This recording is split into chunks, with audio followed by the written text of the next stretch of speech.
Are you looking for more space in the room of your kids? Install a bed like this and deinstall the strut, which is directly in the playing area.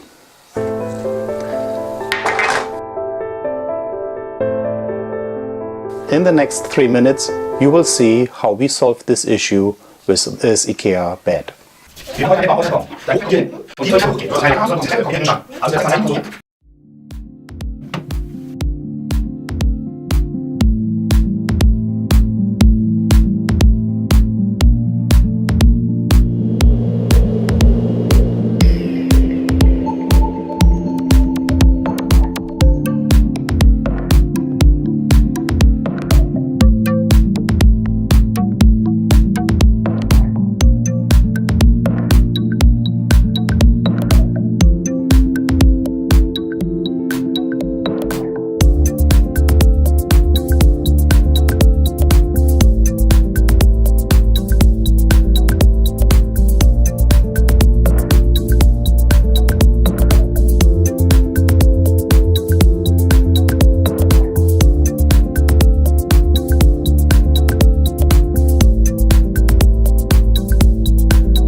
Yes, that's my solution for this.